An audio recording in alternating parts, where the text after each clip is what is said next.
Anda kembali di Sapa Indonesia Pagi, Saudara, dan masih membahas terkait dengan kenaikan gaji hakim yang memang tidak menjadi satu-satunya solusi untuk bisa memberantas korupsi di sistem peradilan. Namun memang bicara lagi soal gaji ini, saya mau tanya lagi ke Kang Ujang sebelum saya ke Prof. Aswanto dan juga Mas Zainur.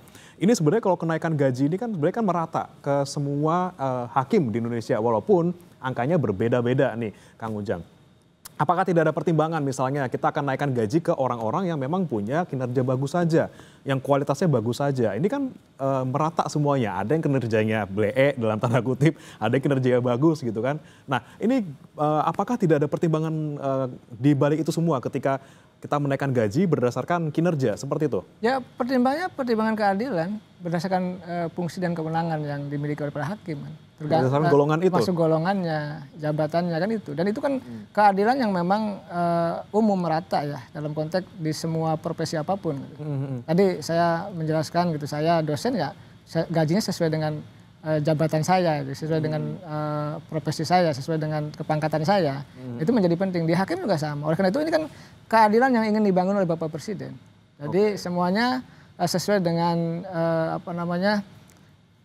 kepangkatan dan golongannya. Gitu. Itu menjadi sesuatu yang pas, yang cocok, yang objektif, yang rasional, yang bisa dilakukan oleh negara kepada para hakim. Dan bagaimana sambutannya luar biasa kan. Artinya ini kan betul-betul kebijakan Bapak Presiden yang mendapatkan apresiasi dari semua komponen bangsa. Dari tadi semua, dari Pak Prof, dari Bang Zainur, dari semua pengamat, itu banyak. Artinya ini langkah awal yang tepat, yang baik, yang berkeadilan, memastikan bahwa gajinya itu sesuai dengan tadi ya kepangkatan dan golongan yang disandang oleh para hakim itu. Dan itu menjadi positif dan baik. Karena kalau nanti yang buruk dan lain sebagainya nanti ada ukuran yang lain lah. Itu kan ada penilaian internal di MA sendiri ya. Nah, saya perlu tambahkan ya, ke depan itu bagaimana juga perlu memperkuat komisi yudisial gitu. Kemarin kami bertemu dengan salah satu komisi yudisial, bagaimana hakim-hakim itu kan bisa diawasi juga. Bukan hanya oleh publik, tapi bagaimana KAY juga berperan gitu. Karena banyak laporan, ribuan laporan itu ke KAY. Nah ini kan harus ditindaklanjuti ya dalam konteks rekomendasi-rekomendasi yang baik. Nah kembali kepada soal gaji itu, itulah yang bisa diberikan oleh negara dalam konteks keadilan ya. Memberikan gaji yang sangat layak, yang sangat pantas untuk kesejahteraan para hakim demi keadilan di Republik ini. Paling tidak dasarnya dulu sudah adil, kemudian nanti perkara kinerjanya baik atau buruk, nanti urusan internal di MA. Ya gitu nanti kan ada sanksi dong. Oke, ada sanksi, ada reward, ada punishment juga. Tentu. Oke, baik. Saya ke Prof. Aswanto lagi, Pak. Prof. Aswanto, kalau Anda melihat selama ini kinerja internal kita, pengawasan internal di Badan Pengawas MA ketika menyoroti kinerja para hakim-hakimnya ini, apakah sudah prima atau seperti apa? Prof. Aswanto? Sebenarnya kalau kita lihat pengawasan internal Mahkamah Agung itu menurut saya agak lemah. Lemahnya kenapa? Kita lihat misalnya tadi saya sampaikan bahwa memang kalau Mas Ujang tadi mengatakan ini soal gaji, saya kira kita setuju itu.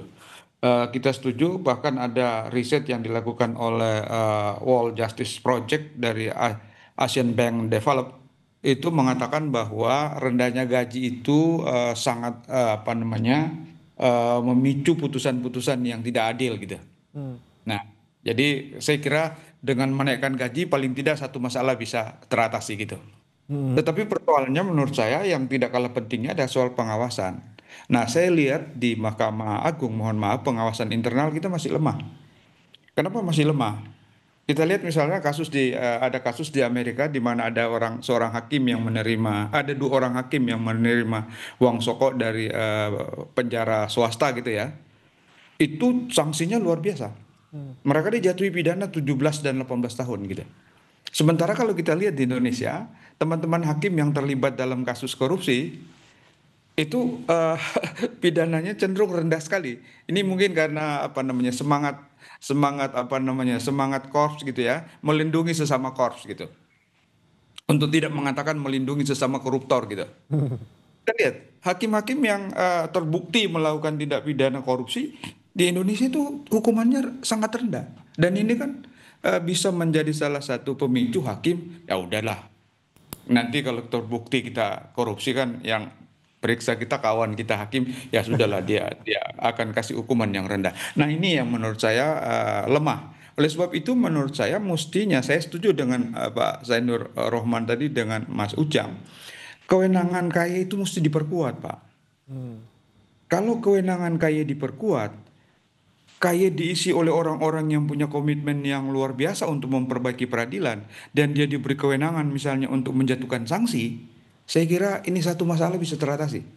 Tadi Mas Nur betul, kalau ada hakim yang melakukan pelanggaran etik yang menjadi kewenangan mahkamah, menjadi kewenangan KY, itu kan sanksinya diusulkan ke Mahkamah Agung. Dan banyak sanksi-sanksi yang diusulkan oleh KY ke Mahkamah Agung itu tidak ditindaklanjuti oleh Mahkamah Agung. Nah, ini mungkin itu tadi sesama apa namanya? Sesama Makops ya. hakim harus saling melindungi gitu, Mas. Oke. Nah, saya kira itu poin yang penting bahwa pengawasan internal dan pengawasan eksternal harus diperkuat. Untuk pengawasan internal, Mahkamah Agung harus konsisten, harus tegas gitu. Oke. Termasuk kalau jika ada hakim-hakim yang terbukti melakukan tindak pidana korupsi, mestinya sanksinya harus diperberat. Jangan justru diringankan gitu sanksinya. Yang kedua, lembaga pengawas kita, KY, mesti diberi kewenangan yang besar gitu. Ya. Kita lihat misalnya, KY yang dulu diberi kewenangan untuk mengawasi hakim Mahkamah Konstitusi, ya karena hakim Mahkamah Konstitusi itu powerful, dia batalkan pasal yang memberi kewenangan untuk mengawasi dirinya. Akhirnya kan terjadi juga penyimpangan di Mahkamah Konstitusi. Nah, Sama-sama kita paham. Ada penyimpangan keuangan, misalnya ada mantan hakim yang terbukti melakukan tindak pidana korupsi dan sebagainya gitu. Karena ini lepas dari pengawasan. Nah, mestinya Mas Ujang ini, mumpung Mas Ujang, tolong deh kayak diberi kewenangan yang bagus, Mas Ujang. Tidak hanya mengawasi tetapi diberi kewenangan untuk menjatuhkan sanksi. oke, tidak hanya internal tapi juga eksternal. Tapi saya mau ke internalnya lagi nih, Prof. Aswanto. Ya, Ini kan ya. ada pernyataan dari Ketua MA bahwa nanti bakal dikasih namanya mystery shopper atau pengawas rahasia gitu ya. Hati-hati, nanti bakal ada kacamata, ada kameranya, ada di bolpen. Dia sudah bilang seperti itu. Nah, ketika Ketua MA sudah bicara seperti itu, apakah memang nanti bisa dipastikan itu berjalan dengan baik untuk bisa mengawasi hakim-hakim kita yang kira-kira terima suap langsung ditindak? Gimana, Prof. Saya Aswanto kira menjawabnya? kita tidak boleh seuzon. Saya kira kalau ada keinginan seperti itu dari pimpinan tertinggi peradilan ya, peradilan umum Mahkamah Agung, saya kira kita harus mendukung itu. Kita harus mendukung itu. Memang harus dicari sekian strategi atau banyak strategi untuk bagaimana mengawasi hakim ini. Karena itu tadi makanya harus seiring semua perbaikannya. Integritas dari awal harus diperbaiki, mekanisme rekrutmen hakim harus diperbaiki gitu. Yang memang tidak memenuhi persyaratan dari awal secara psikologi memang tidak bisa diperbaiki, ya jangan diterima dong jadi hakim. Ya. Jangan diterima. Dan kita berharap ya kalau hakim sih saya kira masih lumayan ya. Tidak terlalu banyak informasi yang mengatakan bahwa untuk menjadi hakim harus membayar gitu ya. Tetapi misalnya di polisi, di jaksa, itu banyak informasi yang kita dapat bahwa untuk menjadi polisi, untuk menjadi jaksa harus bayar. Nah, saya kira kita berharap sebenarnya Mas Ujang sebagai seorang akademisi yang masuk di dalam sistem pemerintahan, tolong deh ini betul-betul diseriusi karena kalau menurut saya seperti yang Mas Zainur katakan tadi, ya ini integrated criminal justice system nggak bisa berhasil dengan baik kalau tidak diperbaiki secara menyeluruh gitu. Oke. Polisinya harus diperbaiki, jaksanya harus diperbaiki, lawyernya juga harus diperbaiki. Jangan asal teman-teman peradi jangan gampang memberikan izin praktek untuk seorang pengacara yang memang kita tahu bahwa dia tidak punya integritas yang bagus gitu. Oke, baik. Itu saya kira, Mas. Baik, saya ke Mas Zainur lagi. Mas Zainur, banyak sekali poin yang disampaikan oleh Kang Ujang dan juga Prof. Aswanto tadi, terutama terkait dengan pengawasan, baik internal maupun juga eksternal. Yang kita soroti juga mungkin KY tidak punya kewenangan yang sebegitu besarnya untuk menindak hakim-hakim yang nakal. Mungkin hanya bagian etisnya saja gitu. Apa yang bisa Anda cermati, Mas Zainur? Ini memang kan politik kebijakan negara yang berubah-ubah ya. KY itu adalah constitutional body, dia disebut di dalam Undang-Undang Dasar. Namun sayangnya ketika diterjemahkan di dalam level undang-undang, undang-undangnya itu cukup reduktif dibandingkan dengan tujuan awal pembentukan KY. Sekarang kita bisa melihat secara objektif lah, KY itu dengan apa yang sekarang berjalan itu sangat lemah.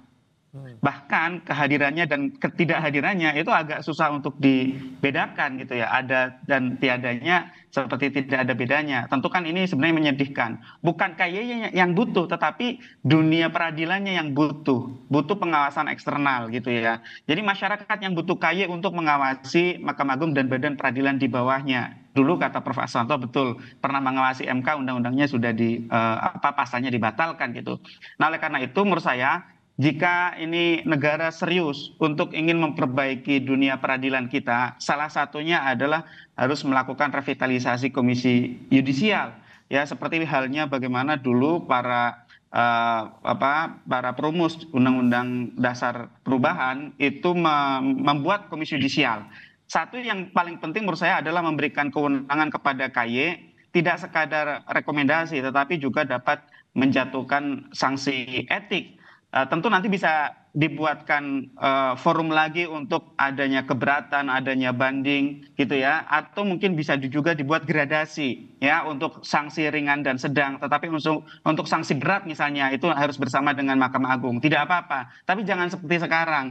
Kayaknya sekarang sangat disayangkan menurut saya, kewenangan yang diberikan sangat terbatas. Yang kedua, bagaimana agar KY itu juga menjadi center of excellence untuk integritas hakim. Jadi sudah ada usulan ya, sudah ada kajiannya juga agar KY itu dijadikan sebagai lembaga yang menanamkan nilai-nilai integritas untuk Mahkamah Agung dan badan peradilan di bawahnya. Dalam bentuk apa ya? Dalam bentuk diklat ya, dalam bentuk sosialisasi dan seterusnya, termasuk menjaga integritas hakimnya begitu ya. Nah, ini bisa dilakukan misalnya dengan melakukan perubahan Undang-Undang KY maupun mengesahkan RUU Jabatan Hakim ya. Yang ketiga adalah bagaimana juga agar KY diberikan porsi yang cukup di dalam pendidikan dan pelatihan hakim secara keseluruhan. Jadi nanti bisa terlihat, tadi Prof. Aswanto menekankan soal merit system. Mana yang berkualitas, mana yang tidak, mana yang titipan, mana yang murni, mana yang berintegritas, mana yang tidak. Itu kan semuanya bisa dikelola secara terpadu. Yang kedua adalah pengawasan internal, yaitu Bawas MA. Bawas MA itu harus kita akui memang juga masih sangat lemah. Ini bisa dari sisi kelembagaan bisa diperbaiki misalnya dengan menjadikan Bawas itu sebagai Inspektorat Jenderal. Tentu kalau diberikan kewenangan sebagai Inspektorat Jenderal, upgrade kelembagaan itu nanti bisa punya banyak kewenangan-kewenangan tambahan seperti misalnya di bidang audit dan lain-lain. Ini nanti akan bisa lebih efektif. Kenapa? Karena tidak semata-mata ya berfokus kepada hakimnya, tetapi juga tata kelola pengadilan secara keseluruhan, termasuk juga para pegawai. Sekali lagi, yang sering dilupakan pembahasan mengenai judicial corruption adalah peran dari PNS MA gitu ya. Itu mereka sebagai pintu masuk, orang menyuap itu dari sana rata-rata. Itu kalau lihat kasus silakan dilihat saja kasusnya gitu ya. Kami tadi sudah sampaikan Zarofrikar itu bukan hakim. Dia adalah PNS karir, jabatan tertingginya adalah Kabalitbang Diklat Kumdil di Mahkamah Agung. Bagaimana mungkin ya sebuah perkara itu sampai kepada meja hakim dengan diatur tanpa ada perantara. Nah, siapa perantaranya? Mereka-mereka ini para PNS di pengadilan, termasuk panitera pengganti atau bahkan lewat jurusita atau lewat sekretaris pengadilan dan lain-lain. Sehingga kalau Bawasnya diubah menjadi inspektorat, itu nanti akan menjadi lebih terpadu, akan sumber dayanya akan semakin menjadi lebih besar, kewenangannya akan juga menjadi di-upgrade gitu ya, sehingga itu akan membaik. Yang terakhir dari saya sih, menurut saya yang paling penting adalah bagaimana untuk memperbaiki kulturalnya, Mas. Oke. Kultural di MA ini kan sudah berlangsung puluhan tahun ya, harus diakui ada kebiasaan gift giving ya, memberi dan menerima pemberian yang tidak boleh gitu ya, gratifikasi gitu ya. Nah, ini harus diubah gitu ya. Nah, tentu perubahan itu tidak bisa lahir tanpa adanya faktor pendorong. Nah, faktor pendorong menurut saya salah satunya, kalau tadi pimpinan MA sudah menyampaikan seperti itu adalah dengan memberikan tugas dan tanggung jawab yang besar kepada para pimpinan di masing-masing satuan kerja. Idealnya seperti ini, di masing-masing pengadilan, ketua pengadilan itu kan punya kewajiban untuk melakukan pembinaan dan pengawasan. Kalau ada anggotanya di OTT KPK, Kejaksaan atau Kepolisian, ketuanya harus dicopot. Ya, ketua pengadilannya harus dicopot. Kenapa? Karena gagal melakukan pembinaan dan pengawasan. Kecuali ya OTT tersebut, pengungkapan kasus tersebut justru adalah hasil buah dari pengawasan oleh ketua gitu. Ya. Nah, ini harus secara berjenjang di masing-masing lingkungan pengadilan begitu ya, di PN, di PT, di MA, termasuk juga di PA, PTA, di MA gitu ya, termasuk di militer dan tata usaha negara. Nah, pertanyaannya adalah bagaimana kalau yang korupsi itu terkena OTT Hakim Agung? Siapa atasan atau pemimpinnya gitu ya?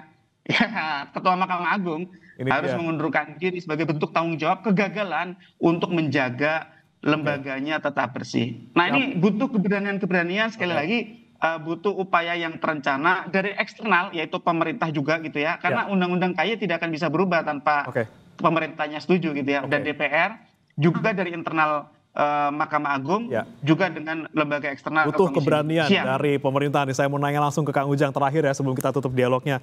Tadi ada usulan Bawas dijadikan inspektorat ya di MA. Kemudian KY diperkuat kewenangannya seperti itu. Juga culturalnya juga harus diperbaiki. Siapa yang salah di sana, kepalanya harus dicopot. Gimana Kang Ujang, siap nggak nih kira-kira pemerintah? Secara umum Pak Presiden kan sangat berani dari dalam konteks menata sistem hukum Indonesia termasuk pemberantasan korupsi, dan Pak Presiden di depan dalam konteks itu. Oleh karena itu ada keberanian dari pemimpin tertinggi di lembaganya. Ya ketua MA-nya harus berani gitu loh. Kepala kepolisiannya juga harus berani, Kapolrinya, termasuk Kejaksaan Agungnya juga harus berani, kan itu. Jadi kalau negara dalam konteks ini disimbolkan oleh Bapak Presiden gitu sudah berani, maka yang di kepala lembaganya itu harus berani juga dalam konteks penegakan hukum. Ini kita perbaiki bangsa bersama-sama kok. Ini momentumnya. Kita awali dari kepemimpinan Bapak Prabowo. Kita mulai, insya Allah mudah-mudahan kita bisa realisasikan bersama-sama. Oke, begitu Bang. Kita nantikan Kang Ujang ya dari pemerintah di samping ataupun setelah menaikkan gaji hakim, kita lihat bagaimana komitmen Pak Prabowo nanti bisa menegakkan hukum di Indonesia agar orang-orang yang menjadi penegak hukum yang seharusnya menjadi orang yang menjadi wakil Tuhan di muka bumi juga tentunya menjadi bersih, bebas dari korupsi. Kita nantikan bersama-sama. Terima kasih Kang Ujang Komarudin sudah bergabung bersama kami dan juga Prof. Aswanto, Mas Zainur sudah bergabung bersama kami di Sapa Indonesia Pagi. Selamat pagi, salam sehat.